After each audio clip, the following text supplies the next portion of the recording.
Welcome back to the Telosive EV podcast, ladies and gentlemen. We have a lot to talk about today. How are you guys doing? I'm excited. Just for context here, we're doing EV first. I'm so excited. That's right. That's normally not what we do, but there's so much to dive into in EV, and we haven't had a chance to really speak over the phone since the EV stuff, so perfect. Catching this is takes. Raw energy of us just wanting to recap what the heck happened this week. Yeah. My body was ready. Oh, it was exactly what I needed. I was so convinced after that announcement, and I was still thinking about it like days later of the S and X refresh, that Tesla legitimately listens. They are genuinely like, okay, what are people? It started with the like Model 3 thing. I'll still never forget meeting up with Randy and being like, what would you want changed in the Model 3? And you listed off all these things, and then they basically all happened. It's perfect. And when it came to us talking about what don't you like about the S and X, I feel like most of us always came back to that interior. Yeah. It's dated. That design is dated. It's been the same since 2012. It's less modern, more classic.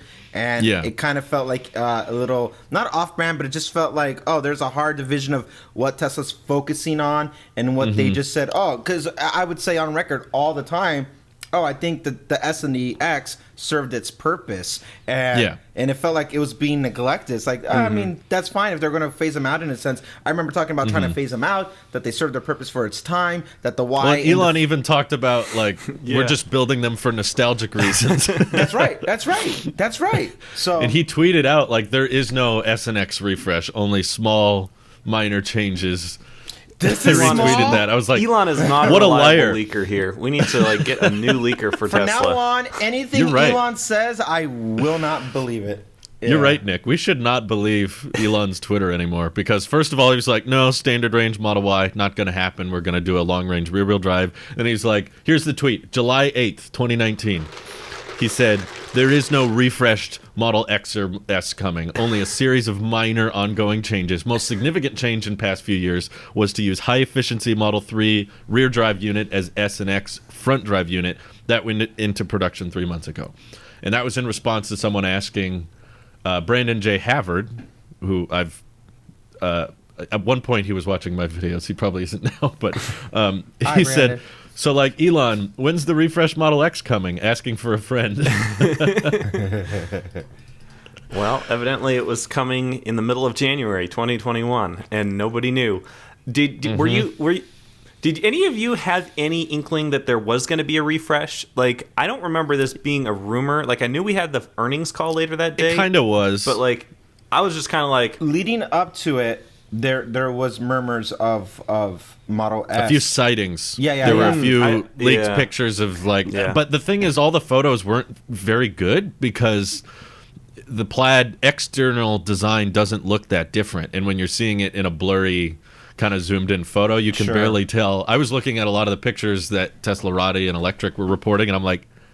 Right. Is that? And I think... refresh? I can't tell. And I think if you remember, I think the only thing that we were thinking leading up to it was like, more Model S Plaid sightings, and that would have been it. Nothing about the interior like that. Like that was genuinely like... And we to me, that was above and beyond. Like, I wanted an interior refresh, but then they were like, let's put a freaking PS5 in the car. Oh, you guys like Cyberpunk for the Cybertruck?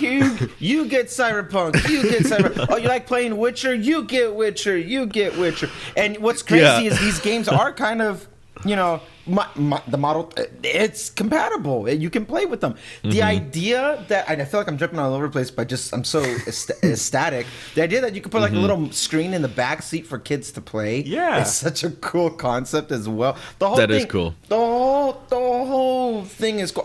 Now, you know what this has proven to me, guys? I think whatever Elon says is purposely deflecting what's really happening, the true intentions, for good or for bad. And this is very, once again, paralleled to the Apple strategy. This is Steve Jobs reincarnated in the sense that, are you working on an iPhone? No. 6 months later. The best phone to get is the one that's out right now. That's their logic. I completely disagree with you, Randy. I understand where you're coming from, saying that Elon's playing 4D underwater chess and, making sure everyone's... It's the most complicated way to play chess. you only have until you start drowning to win.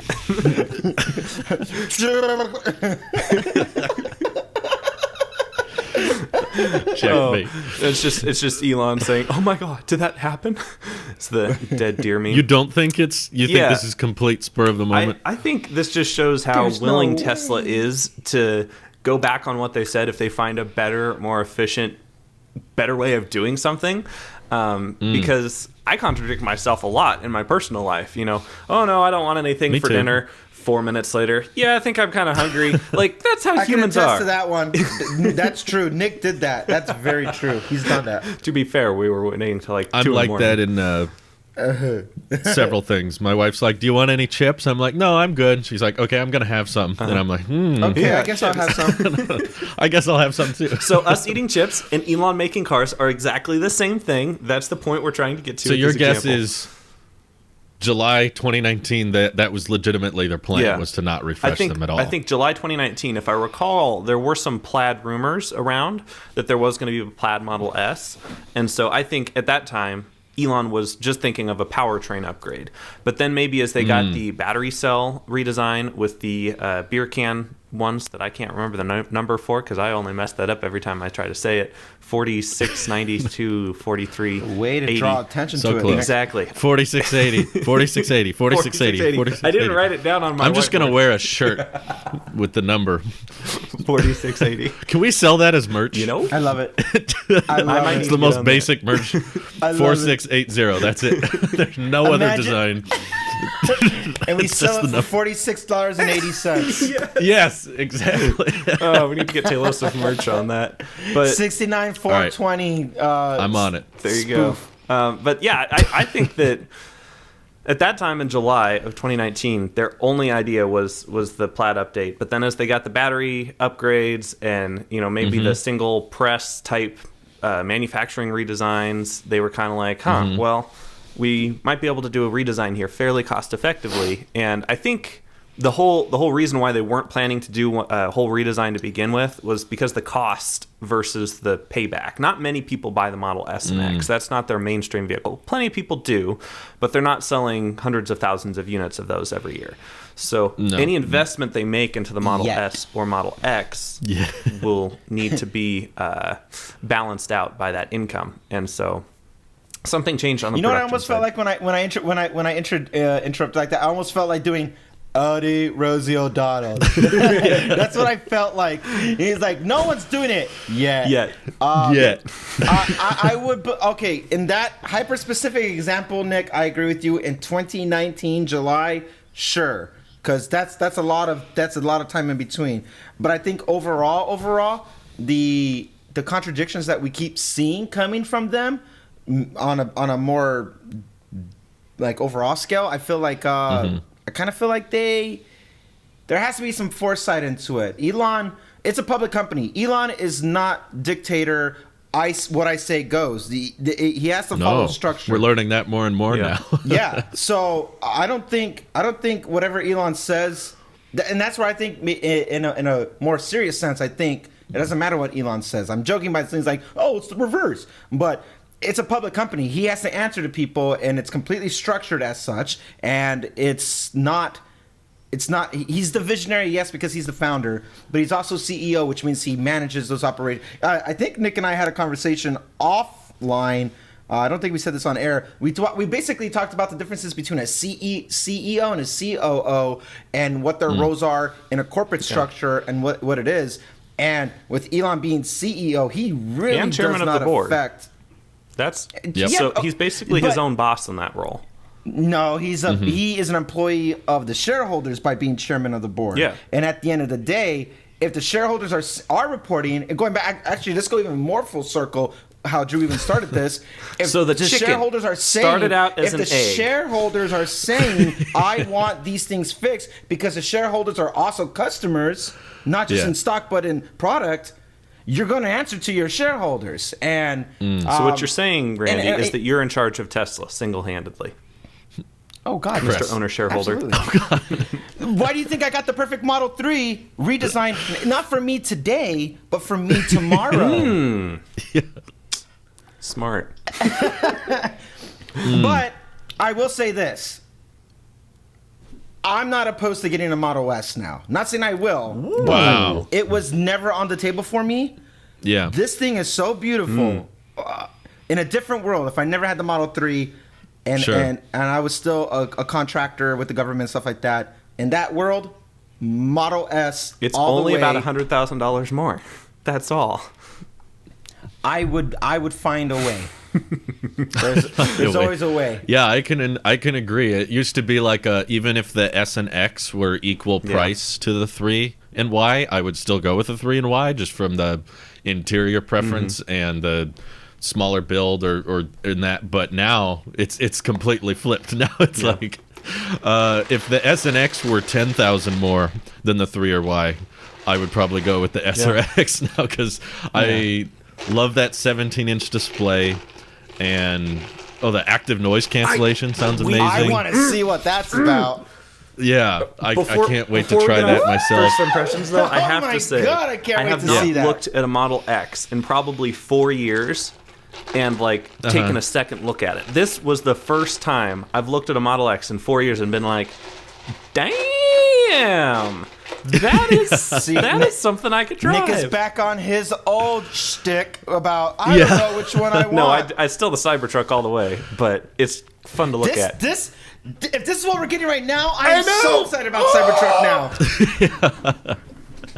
This convinced me. I had a full loop. I'm glad we are recording this a few days after the refresh happened. It was Wednesday. We're recording on Saturday, and I went from the loop of I think the S and X have become my favorite Tesla now, just because I'm so amazed by.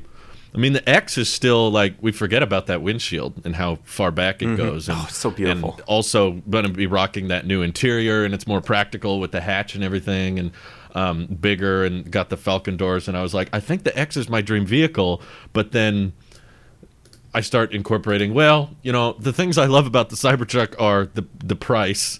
And the exoskeleton, which I guess the X, similar to the 3 and Y, still have paint and, still have things that can scratch or ding over time. So that turned me back around to thinking, well, what do I really like about this refresh? I think it all comes back to that interior and the new modern look and the updated specs and the new display. And then I realized that 17-inch display is probably going to be the same screen in the Cybertruck, which is cheaper and more durable. So I think a full loop for one full day, I think for like a full 24 hours, I was like, I want the X more than anything now. And I'm just going to wait for 4 to 5 years until this gets used and gets cheaper, and eventually I can hopefully get something like that for closer to 50. But then I was like, yeah, but by then the Cybertruck will be even cheaper or have a smaller variant or something. So it basically threw me for a loop. Yep. That's great. I have very similar impressions there. Like I started out like giddy schoolgirl. Model X. Oh, this is amazing. And then the more I looked at it, the more I remembered how expensive these things are. And then I skipped over the bloodlust over the S and the X. I went straight to the Cybertruck is going to get a lot of these improvements. I really hope ANC comes to Cybertruck. There, I said it. If it happens, you can thank me. He said it. Yeah, I wonder. I don't know. If they don't, I feel like that might be a premium thing. If they don't do it, it's because it's a cost thing. I would feel at that point. You need to have a way to make the S and X. I think it's going to. You need to have a way to keep it luxury. But what we do have, I think, is now universal. Is we now have an actual physical first look at what the Cybertruck steering wheel is going to be. And we will now have a Plaid powertrain in a matter of weeks. Yeah. Which I'm super excited for because, for the longest time, I think on this podcast even, we were debating like, well, they've never done a tri-motor before, and that might result in Cybertruck tri-motor coming last because it's kind of new tech, and we're not going to see a tri-motor until end of this year. Now, Elon said deliveries in February, and they're mass producing these vehicles now with the tri-motor system on the S and the X. By the way, super grateful they brought Plaid to the X. There was very little talk about that in the rumors and people speculating that it was just going to be an S thing. I'm so glad the X got the same love, even if the range is not that great for $120,000. It's as the website says, it's the quickest accelerating SUV in production. You can literally have 7 people in that car and do 0 to 60 in 2.5 seconds. We are moving closer and closer to Millennium Falcon status. Honestly. Yeah. What's pretty much what's an aluminum Falcon? It'll do 0.5 all the milkshakes in that car. That steering they're wheel, going now out. that we actually get to see all the little bells and gizmos that are on there with the little buttons and stuff like that. People are that's a pretty great split steering on it. I love the minimalistic integrity of the Model 3 and Model Y. That doesn't change for me. What does change though is seeing how we get so it's a compromise. We don't get just the full like that, but just looking at it. That's what it is with the after whoop right there. I'm about it because it's like you're flying like a fighter jet. Instead of it being just a simple wheel, it's a yoke, but the bottom of the yoke is closed, because that was the biggest hesitation I had for yoke, and I've always been on board with yoke, even back from the OG Roadster.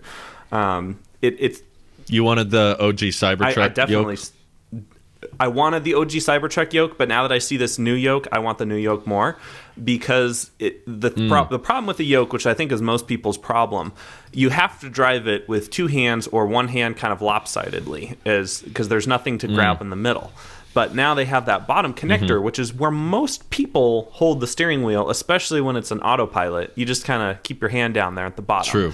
And the fact there's no kind of bar in the middle of the bottom piece, it'll be nice and easy to grab. You can use 2 hands if you're kind of going through curves, or you're just kind of more comfortable, or you can do 10 and 2. I think it has a lot of the same flexibility. Obviously you can't do the 12 o'clock one-hand driving with it anymore, but no. I was told not to do that. You're I don't know not supposed about to you with guys. airbags and stuff, and it's a little harder to control. Yeah, I was told in driving school they were like, don't put your hand at 12, because if the airbag goes off, it can break your arm or something. I don't even know how true that is. I just remember when people are complaining, some people like to hold the wheel like this. I was like, they yelled at me when I tried to do that. They were like, don't do that. I'm like, okay, why is it there then? On record, on paper, I was told the same thing. That hasn't changed, but this is California. We have the infamous California Y'all roll don't know how to as drive. well at That's stop what I signs. hear. Well, I think there's a lot of people still just concerned efficient with about our driving, Nick.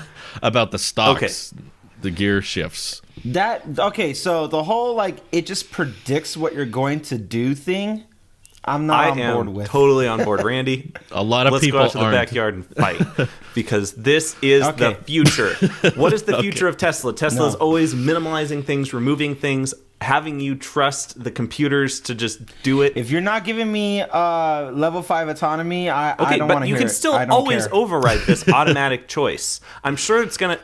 With the screen. I don't want to reach over on the screen. Just like the Cybertruck. I want to be able to go like this. No, this I would argue is convenient. I would argue that the screen is about equal distant from where the stock would have been. The stock is behind the wheel, and you're reaching behind it and pushing down, whereas the screen is to the side. Gas orders are rock. Okay, rock. I think it's going to be a learning curve for sure, but the more I have thought about the automatic switching thing, the more I've paid attention to it when I am in my car, and I realize that the vast majority of circumstances I go reverse or forward, the car with proper radar and cameras should be able to detect, okay, he's not going forward, there's a wall or there's a car there, okay, he's done going backwards, the roadway has opened up. So I know people are hesitant to it because it's so different, and I get that, but I could totally see it ending up being one of those things, just like the Model 3 screen. Everyone was against that when it first launched, and everyone was like, I'm always looking at the speedometer right here. This is off to the side. I can't get used to it. And I think in time it will become a norm, and then people will... Elon said himself on Twitter, he's like, once you get used to it, it becomes annoying to change gears. It's like a frustrating thing. This is different, though. Because you're not used to it. No, it's not because I have a use case with my Tesla that none of the other basics, not YouTube, but anybody watching. Actually, you too as well. Why not? Anybody who's not Model Y Mike, okay? He will side with me on this. I hope, Mike, side with me on this. When I come to a stop, I actually hate going into park. I hate the and all that stuff. I just apply pressure and let it go and hold. And the fact that I can't control, it's just going to think I want to park every time now. It's not going to do that. Frustrate me because you don't know what you don't know either. Well, we don't. I guess neither of us know. Well, here's what I do know. I go and hold all the time in situations maybe that the car is not meant to go and hold, and I still do it because it's more convenient because I'm on a hill and I don't want to just keep my foot on brake. I'll apply it and it'll just stay locked because I'm on an incline or even a decline. Being on a hill and having it in hold is great, but that involves me taking my foot off of the brake at that point. So if it's automatically looking around, it's like, oh, okay, now I'm just going to go in a park, that's going to be frustrating. It's not going to put itself in park on a road. Nick, like, it knows it's on a road, Randy. You don't know. Who said I'm saying a road? What if I'm at the side of a house? What if I went to Jordan's house and I'm waiting for him to come outside and pick me up, or I'm picking him up? And I'm just sitting outside waiting. I'm not talking driveway or parkways either. I'm talking in any situation where there are hills and inclines or declines. There's a little button on the screen where you click exactly what you want, and the car will still do it. That's one more step that didn't need to be there. There was still the little flippy step. Well, now what step do you not have when you're on hold versus park? When I'm ready to drive, I just drive. I think you could still do that. That's my prediction. Not in park, you can't. Well, I'm saying if there's no gear stock, the software is going to behave differently. That's my prediction. Because no you don't have a park button anymore. And it just says hold. Okay, then once you press the accelerator, it goes, oh, he wants to go now. Got it.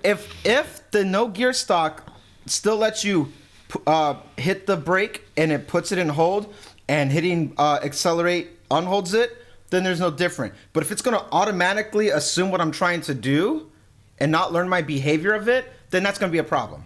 And I don't want to be able. It's easy. Don't you get that look, Nick? It's easy for you to be a backseat driver. It's easy for you to be a backseat driver when you're not the owner of one. Just reach over and do it. Well, neither of us are the owner of one. No one has one. I am the owner of we don't know how it works. What I am saying is my habits of the car that I do have are very specific to mine on how it is. And if it does not change from hold to park automatically by just assuming the terrain or by assuming where I'm at on the map, then I think it's one less thing I can get over. But I use hold more than I use park. Another example is when I go check my mail. As you guys know, my mail is not right in front of my house. I actually drive to my mailbox as I'm running to go do errands. So when I get out of my car and I just pull up and open the door, I'm in hold. So I get out, go do the thing, get back in, and I just drive. It's so quick. It's so convenient for me. The whole I just think you're convinced it's going to behave a certain way, and I'm not convinced that a certain way is happening. My issue, my real overall issue is I'm convinced that introducing autonomy like that without us actually having the software that's actually going to give us autonomy like that is a bit premature for me. I would like it to be reversed. Give me the autonomy, the full self-driving. Give me all that first before you start introducing things that are hardware, tactile, that become software. I fundamentally disagree with that, Randy. Well, the reason why the Model 3 had a horizontal big display hardware was because Elon said at some point in the future you won't need to drive and you can watch Netflix while you're in the car. Elon says a lot of things that we just established. No, you established that. Randy, I have disagreed with you 3 times this week, okay? You sit down. Oh, boy. No, I have to side with Nick here, though, because regardless of whether or not we all agree level 5 is a lot further than Elon thinks, but that doesn't change the design philosophy that we eventually get comfortable with, because their logic back when they unveiled the Model 3 was, oh yeah, all cars are going to be robotaxis 2019 or 2020, so we're going to design cars to be optimized for such by that time. It didn't happen, but we've all gotten used to these new, more clean, minimalistic interiors, and I think something similar could happen with this. I mean, for one, FSD beta could be rolled out to more places by the time the S and X hit the streets. He even said the membership is coming in a month or two, so that could be a more rolled out thing. So I think we're getting a lot closer to level 4, and the majority of remember, this S and X refreshed interiors don't happen all the time. In fact, there's a decent chance the one we got last Wednesday is going to be the same for the next 5 years? 7 years. It could be longer. You know, they had the basic S interior since 2012, and it's 2021 now. So if they're designing a new interior for the next 10 years or the next 5 to 7, I totally get why they want to be as minimal and as clean as possible. And similar to the 3 being as minimal and very different for the time it was unveiled at. There were not really a lot of cars that looked like that when there were zero 3 was cars that unveiled looked back in like that from an 2016. interior perspective. I remember vividly the entire internet melting at the fact that there wasn't a display in the middle for your speedometer. And how fast did everyone get used to that? Yep. And how fast is everyone just like, oh yeah, it's just over there.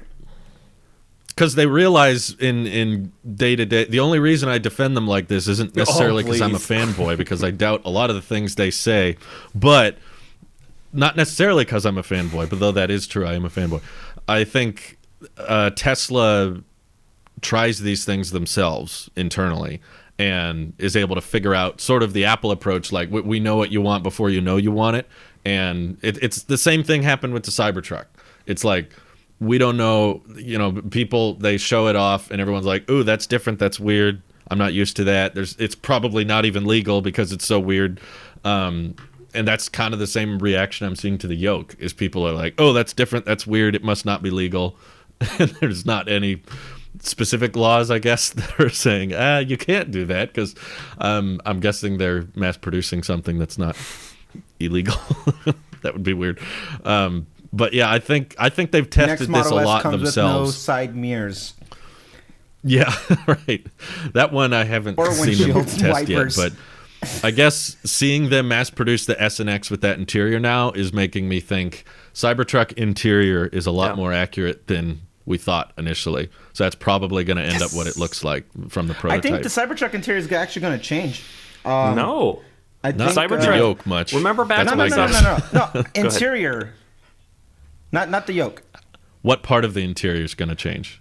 I think we're going to get more of like the center console. I'm looking at the Model S right now. I think the center console is going to readapt the same way, because the interior that we saw before didn't have any phone mounting, resting stuff. I think they're going to. I think that's because of the middle seat, though.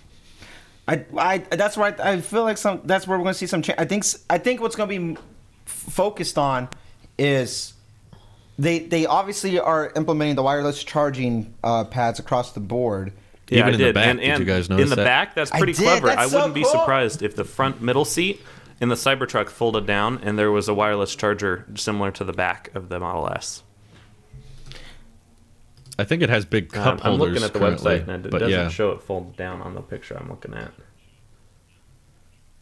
Yeah.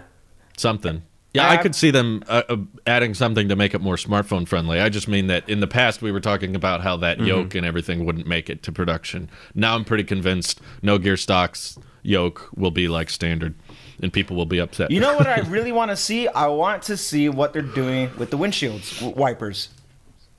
Yeah, that's a big one too. There's have no so way many around questions. I have so many questions about that, and I want to know. Okay, so out of the 3 things with the Cybertruck, we've addressed the steering wheel, so that's been more or less. We feel like, okay, that's what we're going to see if they I'll make it legal. Yeah, right. I'll make it legal. And the FAA doesn't let him fly his ships anymore. I don't think it's legal. I might be like, before we go off on Cybertruck tangent, I will be completely honest. I feel totally different from everybody else in the extent that I don't think reaching for the display to change reverse from forward is that I'm not a big part of those stretch. people. Do not rope me into those people. I completely agree with you, Drew. We will get used to it. Okay, fine. All right, let's go back to it. You know why? What's Because when you go backwards, you're looking at the screen camera anyway. Legally, so you're not if supposed to. Legally, you're not Randy, supposed to but do that. you That do. is a law. I don't. So why does the camera come that up? are not legal. Allegedly. I'm saying that if you're backing up, Allegedly. especially in the Cybertruck, because you can't see out, you can't turn around anyway. If you have one hand on the steering wheel, I can rapid spam like I do on my keyboard, forward and reverse, because I saw these comments saying like, I plan to use the Cybertruck to pull trees out of the ground, and I was like, that's fine. You can just rapidly spam between reverse drive as you're spamming the gas pedal, accelerator, and holding the steering wheel. instead of having to between all these different gears on a typical car. I would much rather it be a software thing, because that's like infinitely. All it's doing is controlling which direction the electrical current is flowing in the motor. Yeah. Okay. Back and forth. Software on the screen for UI purposes and everything like that is one thing. When it comes to the fundamental function of a vehicle moving, it should not be software exclusive. It should be hardware as well.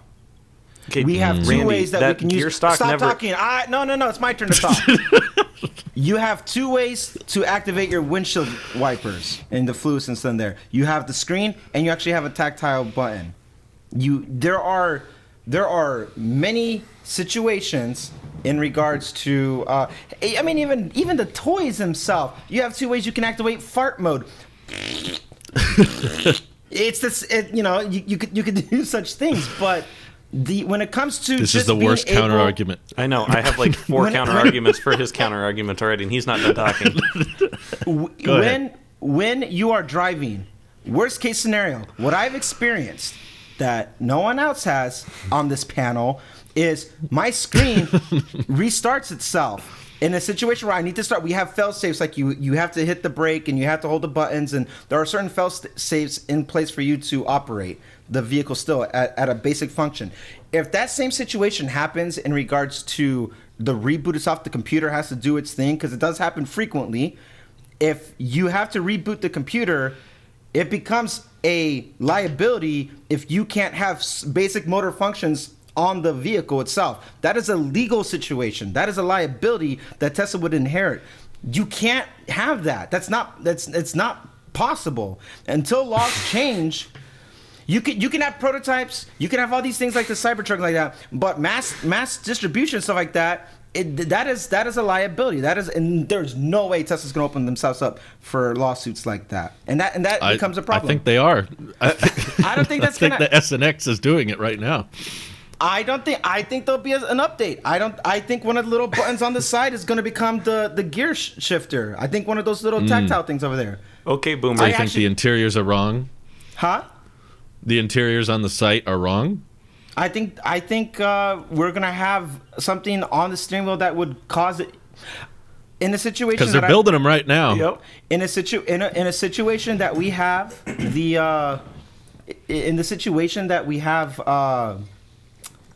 that I gave you, when that happens, I want to know how Tesla responds to it. I think they'd rather the fail-safe be on the software side and just make crashes happen less. That's no way that's gonna happen. The way I would. Well, I'm saying, Randy, you made the same. People were making the exact same argument when the 3 came out. People were like, "Oh, what happens if the software crashes? I can't see how fast I'm going. I can't see all these things." But that part doesn't matter. You have to have the motor functions. Visibility on something is not the same as actually motor functions of the vehicle. And you don't think that pressing and holding the brake for 10 seconds after you pulled off the freeway and your MCU's restarting will put it into park? Nick. What?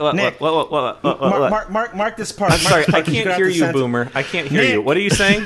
You just sound like an old man. 33 minutes and you're going to mark this part. Don't call me a boomer, you little because you're a dreamer, you're a zoomer, you have all the dreams in the world, and you always overreach for things, but you're not practical in your senses when it comes to motor functions. Hit the moon. What if I need to open the glove box? So at 33 minutes, censor that, because you're being a little snot-nosed little right now, and I'm going to grab you through the camera.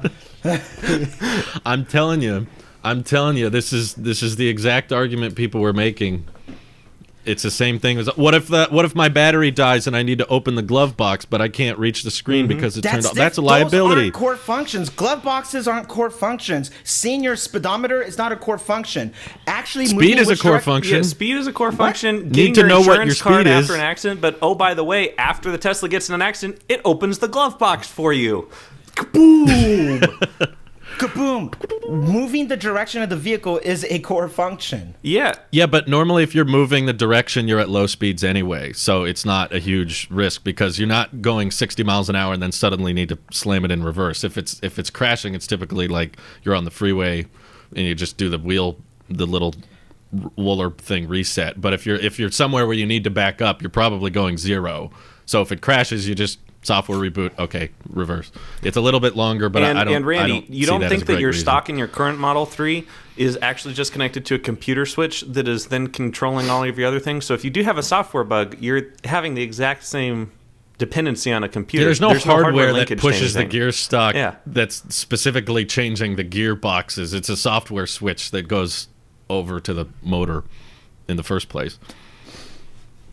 So I've said everything I needed to say. He's getting icy out here. All I'm saying is I think the way the interior looks on the site, that's how it's going to look. They're taking that risk. They're going to take that liability, and they're just saying, "Yep, that's the way it's going to be. If you don't like it, don't buy it." Perfection, Drew. It is perfect. I like it. I lost it. Oh, hang on. Comment on the whole people getting. There was no screen like that before Model 3, and I think Nick said it. There's a lot of people who are so actually not used to that Model 3 design. Oh, yeah. Don't interior. buy the I agree. car.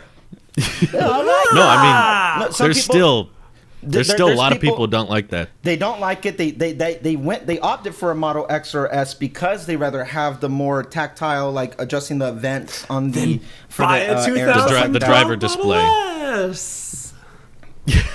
They should be happy. There's a lot cheaper S's and X's now. Probably. That's very true. But a lot of people don't approve of that design function, which I feel like it's a way of Tesla kind of cutting the fat off of a steak in the sense that it's like, well, I mean, if you don't like it, oh well. They don't have a demand problem. That's the way they see it. It's like we're not trying to win everybody over. We're not trying to make everybody happy. We're just going to make our audience and our demographic happy, and if we run into demand problems, then they would start adjusting things to be more I think universally it's so smart likable. for them to do this because now when it comes to updates and stuff like that, it's across the board. You only have to write one build for one type of module that you're working with, which is that. I mean, in the okay, so They've got driver visualizations behind the yoke now, whereas the 3 doesn't. So I'm curious of the UI. That 17-inch display is going to be all maps now, not like driver UI anymore. Well, if we're looking at what it shows on that little demo thing right there with like Witcher and all that stuff, I think it's going to get EV podcast.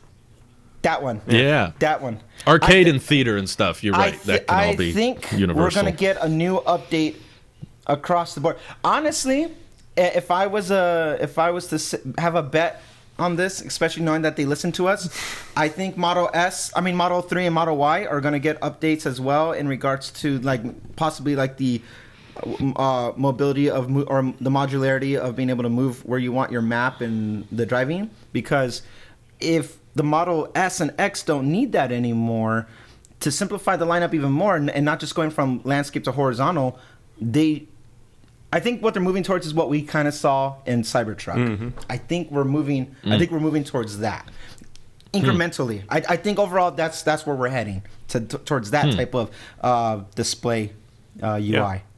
I would completely agree with that. Maybe. I'm excited to try it out. I want to, because we're only seeing these few screenshots, so I want to see what it actually looks like when you're driving around and interact with that screen. It looks awesome. Hey, what's up, guys? Marquez here. I've had the Model S for 2 weeks now. He's not getting it. He's not. He's waiting for the Roadster, which... Yeah. So fair enough. I think this hasn't really been talked about much on the YouTubes that I've seen, at least. YouTubes. Like there are separate tubes for each channel. No, it's just one big tube. The tube of everyone's life being dumped into a bottomless hole. At least our souls. No. So the Model S update here is the first time we've seen like a full redesign and reimagination of a Tesla product. Like we've seen the 2016-17 Model S facelift. You know, they got a different face, but like the interior stayed the same. You know, there wasn't like this major...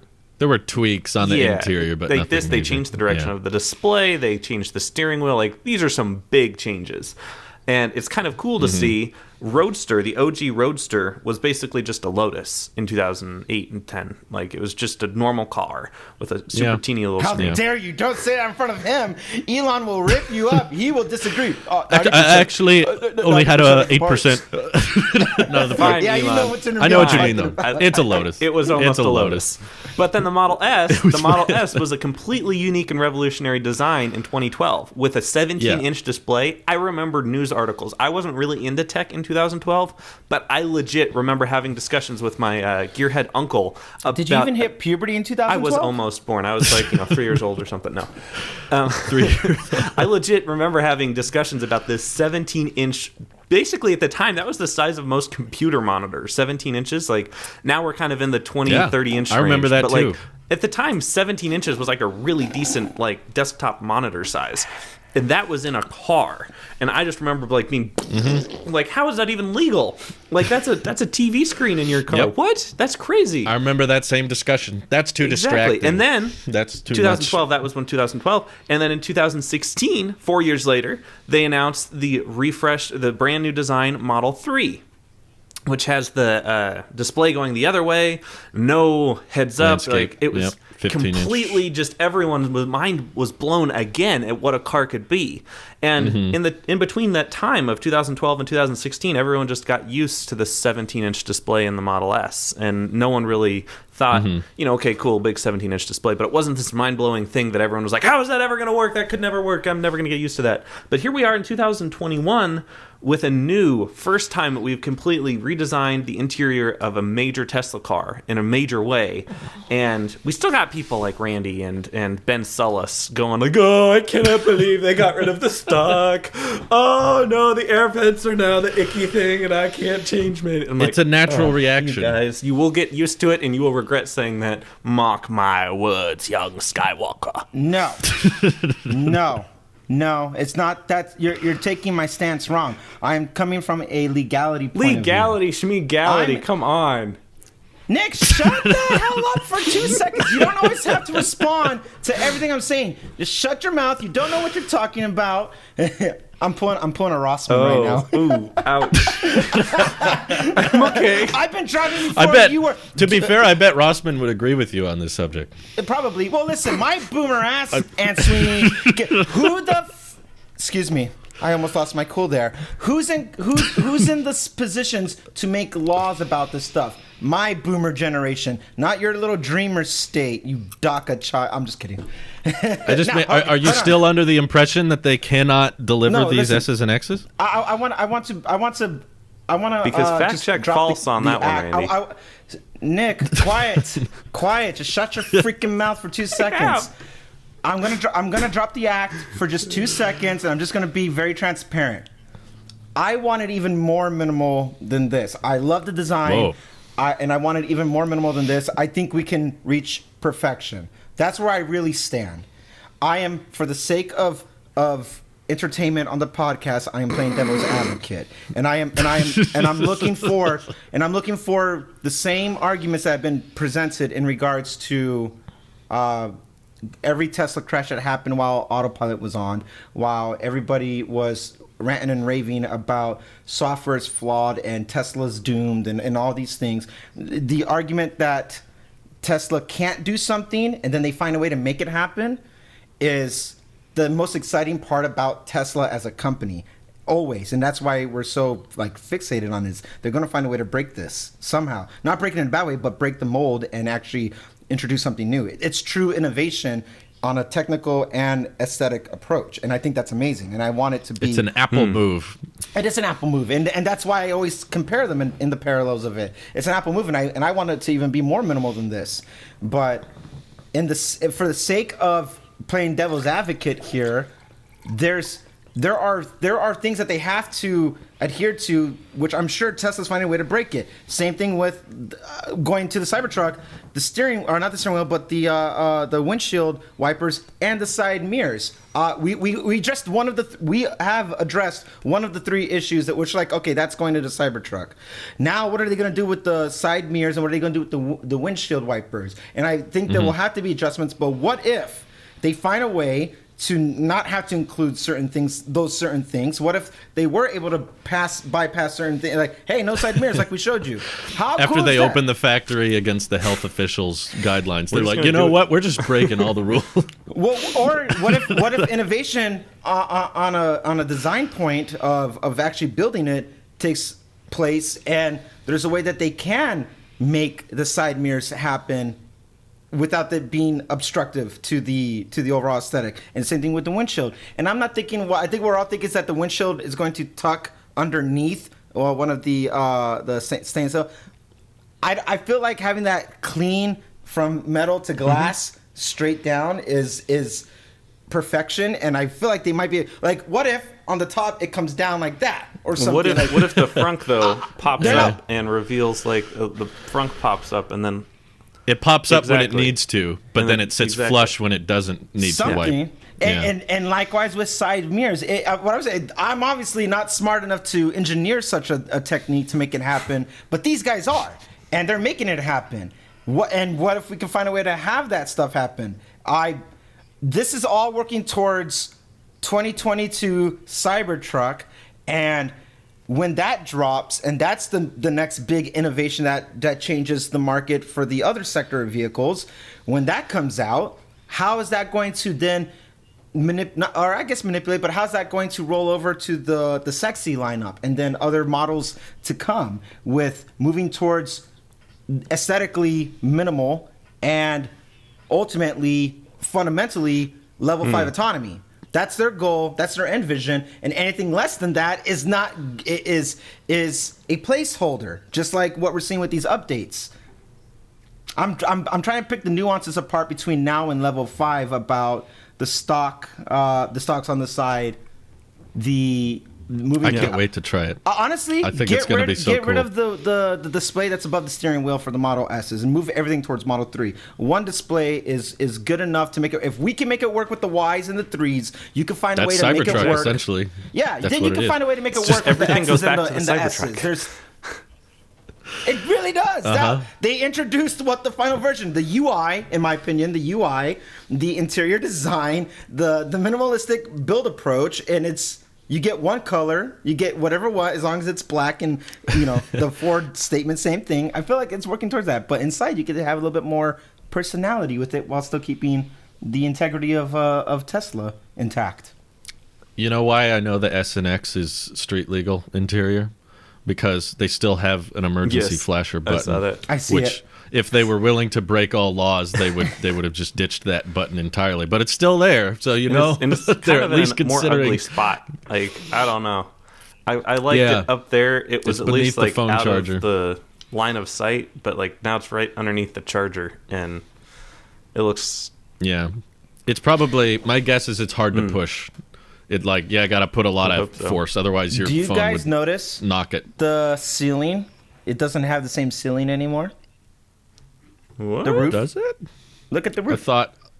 Well, 'Cause- it had a panoramic glass roof before. I don't know if you remember that. Straight from driving all the way back. There was no bar right there for your.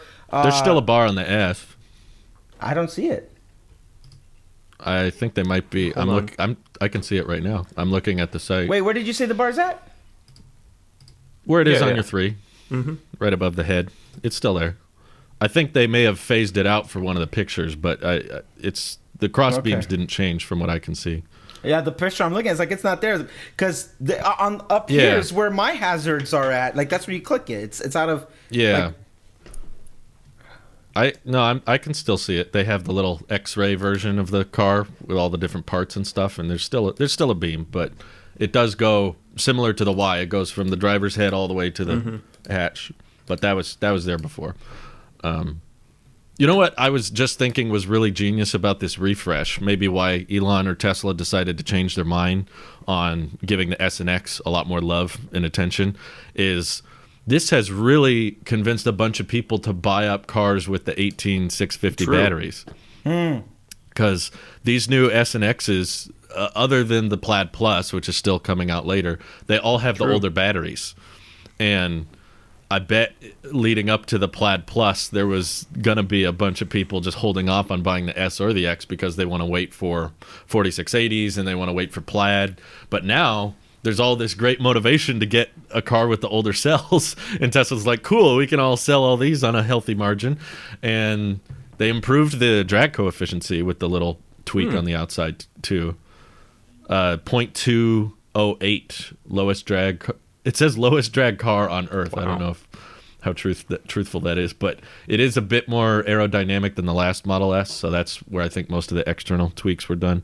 But yeah, I think that was a genius move on demand management. Yeah, part. Like, why can't we have the frame like that metal, like just a paintless model? Look at that. I'm looking at the frame right now. I think we just need to open up at this point.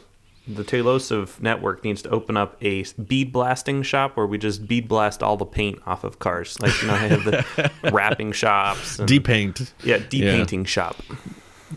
Yeah. I found the frame, by the way. I see where it's at. So maybe it just wasn't noticeable in that one photo, but I see. So the hazard could have been up there instead of like down here.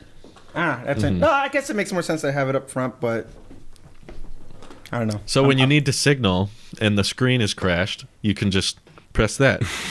There you go. Once for 2 hazards, 2 for left, and 3 for right. Yeah. It's simple. It's so simple, easy to understand. Yeah, but there is like I'm really excited that there's gonna be like 0 to 60 in less than 2 seconds within like the next month. Yeah, like that's happening. I can't wait to see those videos. And you know what's crazy? It's only going to get faster too, quicker and faster in that sense that one day we'll be like, 0 to 60 in 0.5 seconds is going to be the standard. It becomes less of a torque problem and more of a grip problem after 2 seconds. Yep. That's when it becomes like a what kind of tires do you have? Laws of how hot is the road? Is there a little bit of gravel on the road? You need duct tape on the road so that it doesn't spin out. That's why the Roadster's going to have work. Yep, they're all sticky. Very sticky. That's why the Roadster's got to have the air cannons. That's the only way it can cheat that and go faster. But I'll take it. He did say next year, so I'll take it. Yeah, I think that's. I mean, I've just been in a few Teslas. I don't think I've ever been in one that did 0 to 60 in under 4. I've been in the 4.5 and 4.8, but that was still stupid fast to me. I was in it. I was like, oh my God, I feel sick. I never want to do this again. I was like, and there's people that want to do that in like less than half the amount of time. My goodness. And I just wonder why the limit is at 200 miles an hour for the Plaid and Plaid Plus. I'm like, obviously you could go a lot faster than that. I know why I didn't see the frame. Why? I was on the Model X. Oh, yeah. That might be why it doesn't have one up there. That would do it. Yeah, it just keeps going. That would do it. The Model X, I was like, wait, what? Because I saw the windshields or the visors on the side. I'm like, that's not a Model S thing. And I kept scrolling. It's like, they keep showing a lot of Model X. And I got to the very end, I was like, oh. But it has this huge mechanism in the back, which is why the view for the people in the back of the X is not that great, but it's more of a driver view. Whereas the Cybertruck is perfect because you get the windshield going past the driver head, and then you get open glass for the back seat too. So it's like the best of both. When do you think they're going to show us final prototype or final design for Cybertruck? Okay, so wait, before we get into that, I want to postulate about one thing about the Cybertruck real quick. We'll get to that, Randy. I promise. Unless I'm still in timeout. Am I still in timeout, Randy? I didn't officially get the all clear. Yes. Okay. So he said yeah, and then he still talks. I still talk. Exactly. I always talk. You guys should know this about me by now. The Plaid Plus Model S has a 0 to 60 that's under 2 seconds, and the 520 mile range. While the Cybertruck's the tri-motor, they could just call it the tri-motor all-wheel drive, has a 500 plus mile range and under 2.9 seconds 0 to 60. So it's about a second slower and possibly around the same range. That's unconfirmed. But I think there have been some rumors that the Cybertruck will be about 10,000 pounds curbside weight. without people in it. I read that a while ago. That might not be accurate. I know its towing capacity is 14,000 pounds or whatever. Yeah, I think it required whatever that class license is. Like it's the largest kind of vehicle you can drive without a special kind of license. It's in that class of license. It's like a electric says 5,000 to 6,500. Okay. Well, anyway, go on. All that to say, it's going to be slightly heavier than the Model S. The Plaid Model S, which we know that's about, I mean, I guess we don't know with the new battery cell technology, but it's been in about the 5,000 to 7,000 pound range for years. And so I wonder how that's going to compare with the Cybertruck, because really, I think their weights are going to be pretty similar, because the Cybertruck has this huge empty bed in the back that's, not going to weigh as much. And, so all that to say, I'm curious to hear what your thoughts are about the range versus 0 to 60 time on the Plaid Model S, which is the first confirmed Plaid specs that we have, versus what the tri-motor all-wheel drive Plaid Cybertruck will have. Well, the hilarious thing is that Cybertruck should be about half the price. Exactly. Well, that too. It's 140,000 versus 70,000. Yeah. So that's the most amazing thing to me is like, okay, it's a truck that goes further and it's about a second slower 0 to 60, but it's half the price. So you're really figure out your priorities and once the Cybertruck comes out. And it can seat more and have 100 cubic feet of cargo space. So yeah, that gives you some perspective. But how much do you really want that 0 to 60 in under 1 second? I think the Cybertruck's going to be a lot heavier, though. Okay. I think the steel and the size is going to add to the overall weight. So I think the energy efficiency is going to be a lot worse. But I think the overall battery capacity will be quite huge. It'll be like a... You think it'll be more than the Plaid Model S? Yeah, probably. Really?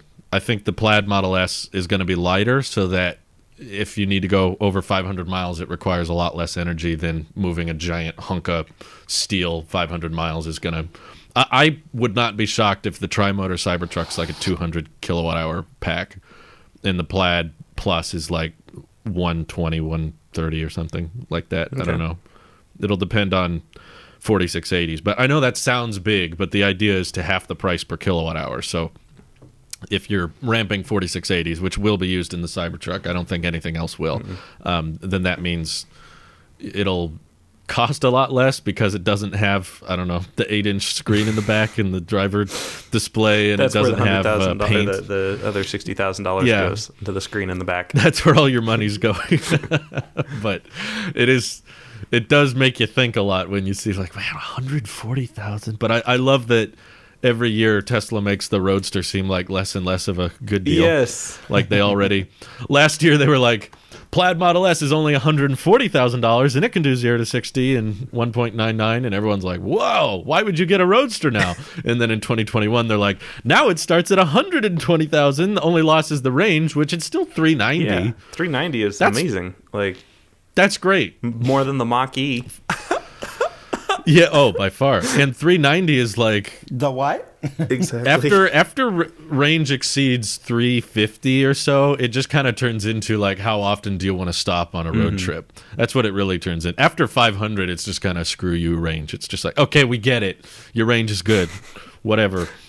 But I guess on Cybertruck, it matters a bit more because you're towing stuff. So the 500-mile range is a bit more warranted. But on the Model S, I'm like, 390 versus 520. It's all enough for day-to-day drive. So mixing this battery efficiency versus charging time versus kilowatt size, what do you think the best Tesla will be of the ones announced right now?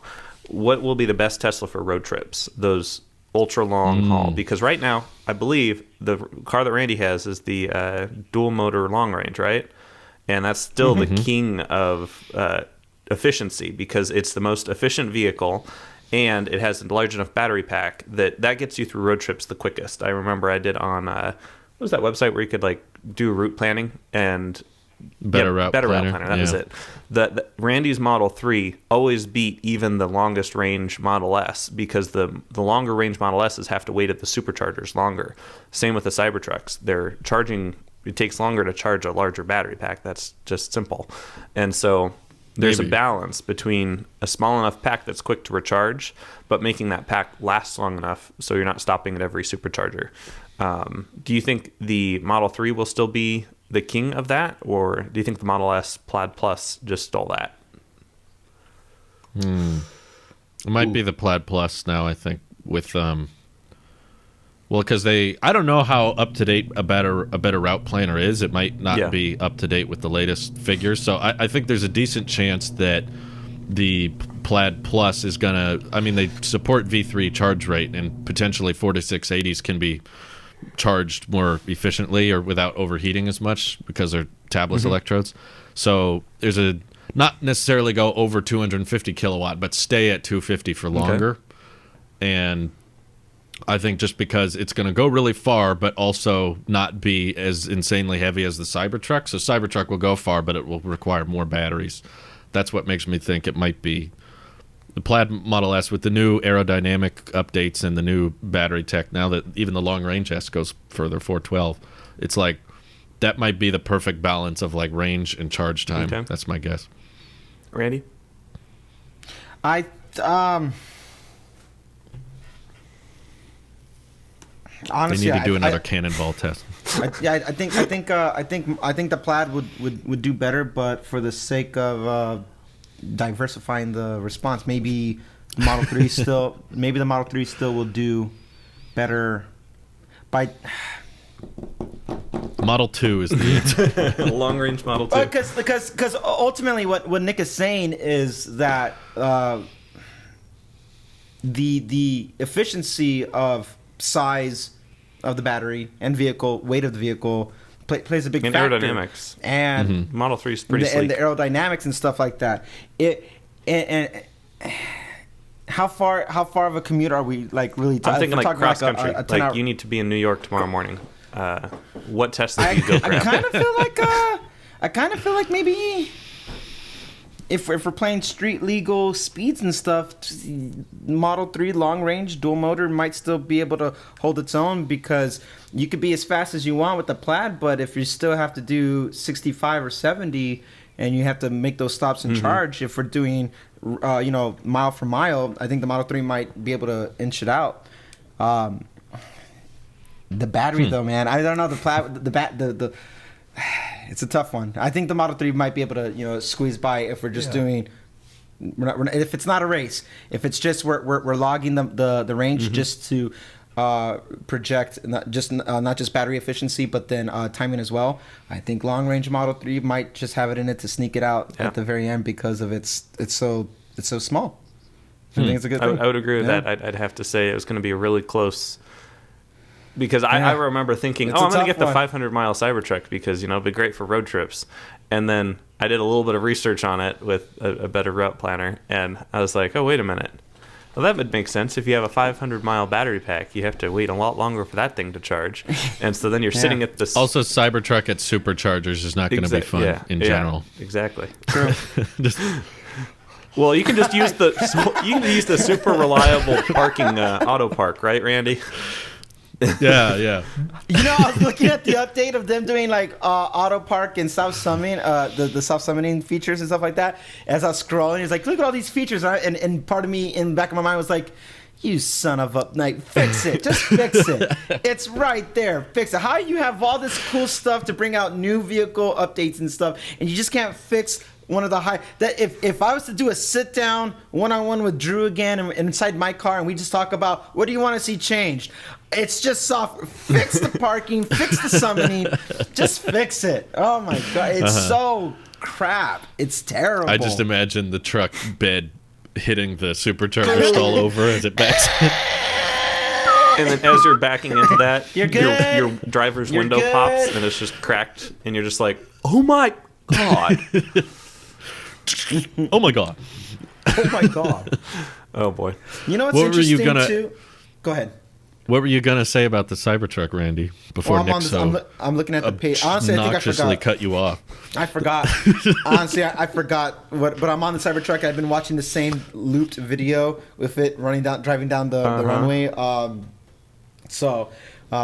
I forgot what I was initially going to say. But one thing I'm thinking about right now is it'd be so cool if they could just keep that single beam, And I know we've seen videos since then about how the two headlights are really just two, and it kind of bleeds through one another. But looking at it from this, and it has that single. You want to talk about aesthetics, man? Like that. If I could be any closer to the universe of Star Wars, I'm looking at it right now. And like they got the lights on the top. They got like almost like the floodlights that would normally be up there. They got lights on top. They got it right there. They got the two underneath, and the two underneath should be good if they need to have two separate lights. Turn in the little blinkers and stuff too. That it looks so cool. Just the lighting and the tinted. This refresh has taught me that more things are legal than we think. Exactly, and the laws can change, right? That's I will true. make it legal. I'll make it legal. It's just funny to me that for the longest time, all these articles and people were saying, no, you can't do that. That's not legal. And then now they're just like, no, we're going to do it. Why not? Wait. It is not illegal. I will make it legal. It's fine. Spot on. We'll find a way. That was spot on. We'll find a way. But I'm so happy about the S and X as a whole. And it tells us a lot about the Cybertruck, which I also like. And I feel like, do you think sales could be better in 2021 than S and X like forever than ever before? Ooh, you know what I think this has opened up to for people? I think it's safe to say most people, and maybe it's presumptuous of me, I don't know, but I don't think people have the money to just buy these things outright, even if they do loans. I think this is going to open up a new market of leasing. No. I think people would treat. No. Yeah. I think this is. I don't like leasing, but I agree with Randy. I wouldn't do it. But if you want to be, especially with a voice like what Marquez has, and he openly uses leasing, it's like a tech product, and I can redo it and do the whole thing. I feel like leasing, treating your cars like they're tech consumables, like a phone, for 3 years. And if you just do the numbers, like I'm willing to pay $700 a month or what have you for 3 years, and make that work into your budget somehow. If you know it's a set rate all the time, and you just kind of live with it. I'm going to look up the base lease price right now. Yeah, I know. I feel like leasing is going to become the new thing. I don't know. I'm talking S. Actually, for a while you couldn't lease a Model S. I don't know if that's still true. You can. It's $1,000 a month. See, I feel like people, if you have the money to even like dabble in a Tesla universe like that, and you're like, that's you know like what? rent. Yeah, it's like you know what? That's what I'm willing to pay. If however people justify their expenses to say it's worth it to me, because that's subjective, and they're like, I would rather have $1,000 a month out of my pocket, and I get this high end tech every 3 years, and I refresh it, and it times up just right.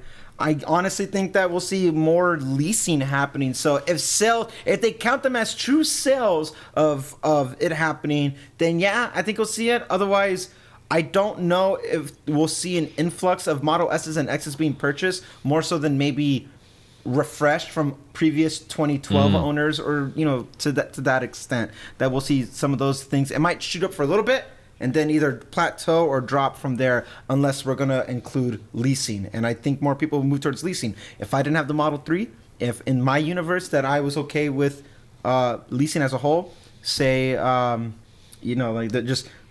there's no debt involved and stuff like that, I can see a scenario of me leasing a Model S for the sake of I want to have it, and to not even to be practical about it, but to be more vain about it. There are many people, especially in San Diego, in Southern California, Los Angeles, that they need to flex. They need the status symbol. They need to. They need the They will die if they don't. They're just sitting there like, I know people I am worthy. Listen, I know people, and I think part Nick can attest to this, that I know people who live in La Jolla, the Beverly Hills of San Diego. Born in La Jolla. And I don't know what you mean. Wait, no. But you've gone there. Hold on. The only problem saying, yeah, look at him with his platinum card. He needed it. But no, people in our Beverly Hills, La Jolla, these doctors that work at, or these scientists, these people that work at the universities, and it's all medical over here. These certain demographic of people that have to have a certain status symbol. That's where I'm seeing all the Teslas anyway. One of them told me, I said, how can you afford this? And they said, I don't really actually own it, I lease it. But they say it's a good sales tactic. You got realtors that need to do this. Like, you need to flex. That sounds like what a car salesman would say. Yeah, you flex a you certain need it level. for your clients. You need it. You know? Yeah, exactly. And it's more so, it's like, oh, you need to grow up and be a doctor or a lawyer or whatever. It's and they're about like, making because an impression. when my law Exactly. clients $1,000 come a into month my impression. office to talk about their case, what they want to know most is that I've wasted a bunch of their money on a car that's depreciating in the parking lot.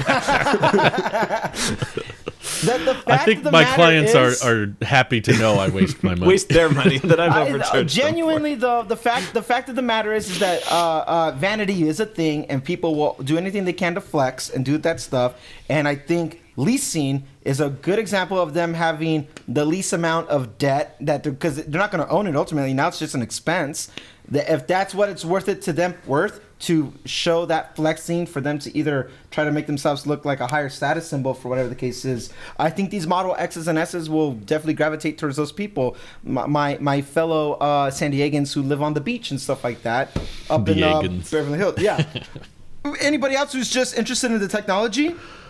I mean, yeah, there'll be a small group of people who like the Marquezes that just want the higher end techs, and let's be frank, Marquez can afford it, so that's why he'll do it. So within the proper scope of you knowing your financial discipline, if you can afford these things, more power to you. Otherwise, if we're just going to observe them, great tech, but I think it's safe to say everyone's kind of waiting for the $45,000 Cybertruck, the cheapest barrier level of entry to get the same type of specs, at least internally, and what you can get with the user experience. You know what? That's actually where maybe I do want ANC in my next Tesla, so I think that what I'll do is I'll get the cheapest Model 3 or maybe even Cybertruck, and then just buy some AirPods Max. Just wear them as you're driving. If I'm being honest, I'm kind of been missing AirPods Max a little bit. Save it. We'll save that for another episode. But I just wanted to add something I haven't seen many people bring up. The new configurator for Tesla's order page. You love it? I don't. I love it. It takes it's so long clean. to load. It's so simple. Really? Well, that's your internet. Maybe. It loads just as fast for me. It works beautifully. It loads really quick, and I love how it cross dissolves page. between the pictures, and the picture of the car looks a lot better than before. For whatever reason, on the old order pages between the 3 and the S and X, they made the cars look so bad. I don't know what angle or what render they were using. It just looked clunky. And when I see one in person, I'm like, whoa, that's cool. But when I'd look at it on the website, I was like, that looks dumb. I think that was intentional. And they updated like the seating interior options, just 5, 6, 7 view seating layouts and the little pop-ups. It's very up to date and fresh. I love that look. And also, we now have a dream car my wife and I can agree on, because before the refresh, she was all about the S and X. She didn't really like the front look of the 3 or Y. She just thought that looked too not aggressive. And the X was always her favorite from an external design point. And she was like, oh, if we could have any Tesla, I'd want the X. And I was like, well, I don't really like the X because of that dated interior and stuff. And now it's just like, so honey, if an X was like under 50,000 with that updated interior, would that be the one you'd want? And she'd be like, yeah, are they going to lower it? I was like, no, I just wanted to know if we could both agree on something. Because if it was all my decision, I would still probably take a Cybertruck over an X, but my wife doesn't like the Cybertruck design. Over a year later, she's still like, it looks weird. She doesn't like pickup trucks of any kind, really. I'm still praying for her soul. Turn off, so but hopefully she'll come around to the light of the Cybertruck, the every single night. unibar, the light. Every night. Well, I keep trying to explain, like, every night. I was like, what do you not like about pickups? Like, we can sit just as many people, if not more, than a 3 or Y. I don't count the 7-seater because screw that. And she's like, well, SUVs are like more safe safe, or they're more family oriented. I'm like, you can sit 6 people in the truck. It's totally safe. It'll be just as safe, if not safer, because we're wrapped in steel instead of plastic. But she's just like, it's just the vibe. The vibe is not the Cybertruck Mom, vibe doesn't fit her. No, I think the vibe is Star Wars. The funny thing is, I know a lot of wives who like the Cybertruck in my personal life, whether it be Randy or Mike. Mike's wife loves talking about it. Mike was texting me recently. He said we should have a Tailosive Wives podcast where we just get all the wives together, and they can we wait until we get Brittany back? Don't remind me how lonely I am, guys. Come on. She genuinely... Nick, if you get married, she can come on. All she could do is talk about the Cybertruck. We talked about it this week because I was like, hey, so earning call happened. I just filled her in. She goes, ooh. And her first, almost like a gut reaction is, what does this mean for the Cybertruck? Like, that's almost her gut reaction because she loves it so much. I know you guys haven't met, but I can attest from meeting both your wife and Mike's wife that they talk very similarly about the truck. Like, I can't wait for my truck. It's going to be mine. I talked to Mike yesterday. I FaceTimed him yesterday, and we were talking for a little bit. And I can see how him and I are like, okay, we have ours. So you have your yours. Wives need to talk to my wife and get her on board the Cybertruck train, because she's still like, we need an SUV. Apprentice. We need a normal looking car. I don't want something that attracts. You will have a new Cybertruck. One younger and powerful. Oh my goodness! Yeah, that's how you know the episode's nearing its end. All the Star Wars references. Did you hear that? Yeah, that's where we wrap it. We will have an intervention with Luis, though. We'll get our. For the record, I'd still be in favor of a smaller truck. Though. For the record, I hate you. I don't love big cars. Wait, Drew. Small truck, same size bed, size of the bed. No, you can do a smaller bed. I don't need a 6-foot bed. Get out. I'm with Nick here. Get out. You're done. I'm trying to think of the number of times I've needed a larger bed than what my dad has on his Tacoma, and it never happened. So you are not your father. You are your father's son. You need a bigger bed. I'm pretty similar to my dad. I'm pretty dang close. It's better to have it and not need it than to need it and not have it. That sounds super minimal, Randy. Yeah, but when parking or driving,